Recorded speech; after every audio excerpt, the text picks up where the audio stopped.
Hi, my name is Justice. If you want to get formal and technical, my full name is Justice Monique Coulam. I'm 18 years old, and here's my story. Let me start by saying that this visual essay is going to be full of raw emotion and harsh truths. Some of you may claim that I've given you too much information, or maybe some of you won't care about a thing I'm about to say, and that's fine with me. Go to sleep then. Some of you don't even need my permission, seeing as you don't ask for Cheneys either. Anyways, moving on. Everyone has their own hardships and setbacks that they go through in life, whether that be in childhood, adolescence, adulthood, or all of the above. Well, let me get a few things out of the way, so things make a bit more sense down the road. This is where it starts to get personal. I have a few mental and physical illnesses that trouble me in everyday life, or prevent me from doing certain things, like being happy. Let me go down the list real quick. I have severe depression, high anxiety, borderline personality disorder, and am possibly, most likely, bipolar. As for the physical aspects, I get heat exhaustion a lot easier than most people, and I have a could-be fatal heart condition called mitral valve prolapse. Basically, it means that my heart valves are screwed up and there's an improper closure. My heart also pumps blood the wrong way most of the time, so this gives me an abnormal heartbeat, occasional chest pain, and constant heart palpitations that very often distract me from what I'm doing, or cause me so much discomfort that I want to simply give up on the task or activity. In some cases, this heart condition causes sudden cardiac arrest, which typically results in death. So, in short, I am at the risk of spontaneously dying at any given moment. Live every day like it's your last, am I right? Sorry, I have some dark humor and don't have much of a filter, especially when I'm at the point where I am now, which would be an extreme low. Let me give you a bit of insight on my earlier years, so this isn't as confusing. On February 28th, 2001, at some hospital in Folsom, I was born to Tom and Rosemary Coulam. 2 years later, they divorced and went their separate ways. I switched back and forth between parents every few days. My mom remarried a few years after her and my dad split up, but my dad did not. He had a few girlfriends here and there, but each and every one of them broke his heart in the end, and I always resented each of them for hurting him. See, my dad was my best friend when I was little. He and I would always go out on little adventures to anywhere. It didn't even have to be a special, magical place. It just had to include my dad, and I was always happy about it. Whether that be a short stop at Dairy Queen for a nightly blizzard or some random movie visit, whatever it was always just the two of us, and I absolutely loved the time spent with him. But as I grew older, I ran into a problem, and her name is Nicole. I won't go into the full story because this presentation would be 9 years long, but I've basically lost my father to, I don't even know what to call it at this point. He isn't his old self anymore and hasn't been for the past 9 years. I used to look up to him so much. Moving houses every couple years, months, because someone would do him so dirty in one area, or some witch of a woman would break his heart. Sometimes we lived with a few friends of his as our roommates, but at one or two places it was just us. Back then I was all he really had, his only source of happiness for years. Until I was 9, and he met my current stepmom. She had 2 kids, one who was living with her and one who wasn't. The younger one was 2 years younger than me, and an absolute bully, and highly inappropriate. I hated being there with them, because the woman was always mean and unfair, calling me names and putting me down, and her kid taunted me and touched me and made me feel like I didn't belong. For several years, I put up with it, saying nothing to them. It didn't help that my dad was at work all the time, and to this day is still almost never home. I would run to him, hoping he could help me, but he would shake me off and refuse to help. I felt so lost, not knowing who to go to for years. Fast forward a bit, and I'm 17. For the past couple years, all my stepmom and step-sibling had been doing was tormenting me emotionally and mentally, telling me to die, calling me a slut, remarking about how I did things, how I didn't do anything right, smacking my butt as I walked by, acting perverted around me. The sayings that haunt me the most are, "Nobody cares, Justice. You're so stupid. Shut up. We don't want to hear what you have to say. I don't care about you as much as you thought I did. Kill yourself." I always told my dad everything, but as time went on, he stopped caring entirely.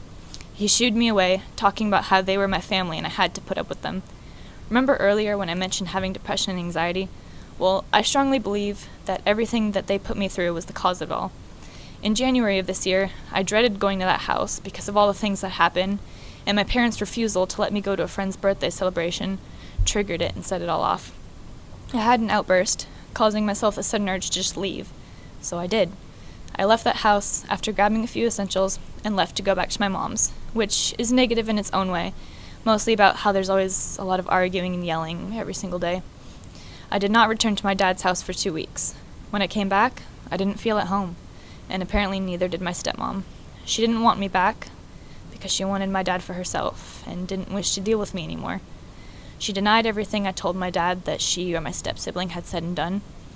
There was a lot of screaming that night from her, denying, calling me a little effing liar, and how it was, quote-unquote, so sad that I felt the necessity to lie to my own father like that. Everything I had told him had been the truth, but she denied it all to save her own sorry self. The reason my dad believed her over me was because he was never home to see any of it, and I was the child, not the adult. That night will be stuck in my mind forever. The next day, I came home from school to find my dad sitting in bed, the house empty except for us. He said he wanted to let me know what was going on. He told me that my stepmom had decided to move out. My first emotion was relief, but then guilt overcame it. This was all my fault. I told my dad 7 years ago that I wanted him to marry her, when I really, really didn't, and had only been saying that to make him happy, tired of seeing him broken so many times before. And they married that year. Now they are about to get a divorce because of me. The next day, I get a text, not even a call, from my dad saying that instead of making me throw away my marriage, why don't you stay with your mom from now on? It broke me inside to see that my father would rather have this woman of 9 years rather than his own child of 18. I stayed with my mom for 2 months, meaning that I wasn't even at my dad's for my birthday. I only got a small, simple happy birthday text from my dad, not a call, nothing from anyone else at that house. I didn't go back to his house until early March. Ever since then, I've been regularly switching off like I had been before. Does anyone else know what it's like to just be cast to the side like me? Unwanted by one of your parents, one who had been there your whole life? To be raised for 17 years by someone you love so much and look to as an idol, just for them to throw you away 2 weeks before your birthday? The feeling that I felt that day will stick with me forever, because you can never forget the moment that your heart shatters into a million pieces. Sure, it hadn't been my first heartbreak, but it was always by some little boy growing up, never by my own father, until now. I sit in my room at either house and cry to myself on the floor. Whether I'm wrapped up in my arms and knees or simply crouched by my bed, I sit there and I don't stop. My sister came in one time not too long ago and sat on the floor with me, holding me as I cried into her shoulder. Sometimes, if I'm crying when everyone else is asleep, I move to a secluded place in the house, settle in somewhere dark, and cry silently so that I don't wake anyone. This happens almost every day now, and I am sick of it. Nobody should ever have to go through things like this, whether they be a child or a full-grown adult. I really thought that 2019 would be my year. I'm barely 5 months in, and I've already wanted to give up on everything so many times. And there's so much that I didn't share with you that affects me as well. Really, the only person who keeps me going to this day is my boyfriend, Josh. Some of you may know him. He just graduated from center this last year. The ginger kid who dances really well and does backflips, that's how most people remember him. The one from the dance team, Bogus Ball King, yeah, him. He's like my best friend. Always there for me, always making me laugh and smile when I need it the most, goofing off and going on adventures to wherever is possible. He and I have been together a little over a year now, and I have no idea how he puts up with me sometimes. But during the time I have spent with him, I've learned something about myself that I hadn't realized before, that I am worth so much more than what people have made me out to be. Sure, most people see me as the quiet girl who only opens up around her friends, but that's not really who I am at all. He has helped me along the way to find who I really am. I am one of the nicest and realest people you will ever meet. I may be a pessimist most of the time, but there are some things that I do enjoy doing and look forward to. I love to talk, a lot. I love to party, I love to write and to dance. I love to go on road trips to who knows where. I love to surround myself with happy people so I can be happy myself.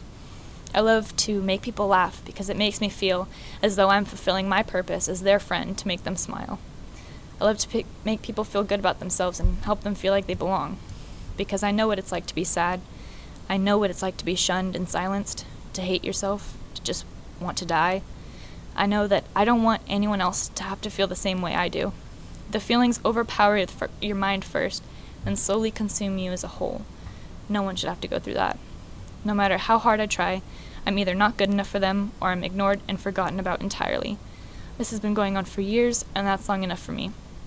As soon as I graduate from center, I'm packing my bags and moving out, to go live my life with someone who loves and appreciates me, somewhere where I can actually be myself and not this small, hollowed-out shell that I have become.